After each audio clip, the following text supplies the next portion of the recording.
Welcome back to Marsha J's Medical Terminology Simplified channel. So, since the digestive system was so huge, and as promised on the last video, that I would add a few more terms to the digestive system, aka gastrointestinal system, before the month of July gets out of here. And at this point, it's just a couple more days and July will be out of here.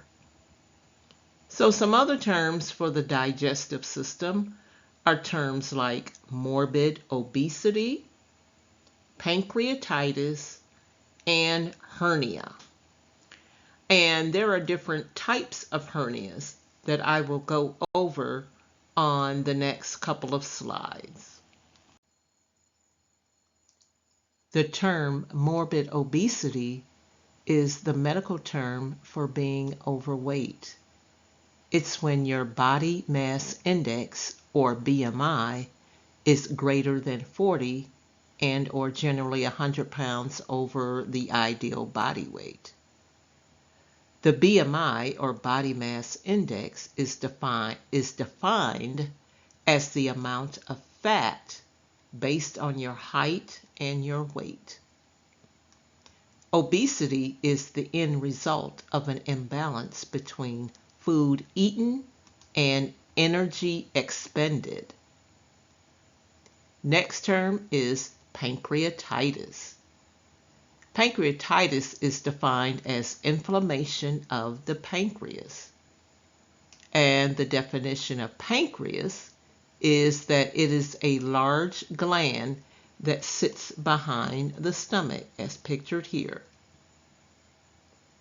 The pancreas produces powerful digestive enzymes into your small intestine to help you digest food.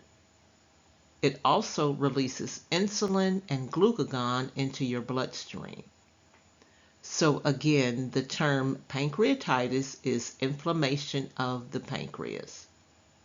You can have mild pancreatitis that lasts a short time but comes on suddenly, or it can become severe and become chronic and last a very long time. Pancreatitis is commonly caused by alcohol abuse. A hernia is a protrusion of any organ, tissue, or structure through the abdominal wall. Pictured here on the left is what's considered an abdominal wall hernia. This type of hernia protrudes through a defect or a tear in the abdominal wall. I remember when my son, some 36 plus years ago, had this type of hernia. And as a new mom to a little 3 or 4-year-old, it really frightened me. But I proceeded to the emergency room, and that's when the doctors informed me that it was an abdominal wall hernia, and it can be surgically repaired and with no worries, no further worries. To the right, there are several other types of hernias, such as the hiatal hernia, pictured here. It's pronounced hiatal hernia. This type of hernia is a condition in which the upper part of your stomach bulges through an opening in your diaphragm. Another type of hernia is called strangulated or incarcerated hernia.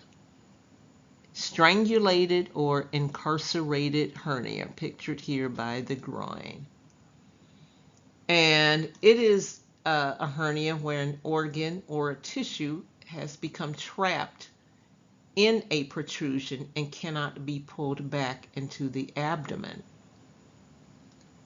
Another hernia, inguinal hernia. Inguinal. Some people pronounce it inguinal. but the correct pronunciation is inguinal hernia. And these are the most common types of hernias that people may have. And it is a protrusion of abdominal cavity contents through the inguinal canal. So that concludes this portion of medical terms in the digestive system. Again, I hope this places you one step closer to learning and utilizing medical terminology. Next up will be some back to school terms for some of you pre-med students, some nursing students, new medical coding students, or anyone headed to school for the first time or headed back to school and want to get a head start on learning medical terminology, its definitions, and its correct pronunciations. Don't forget to like and subscribe to my channel.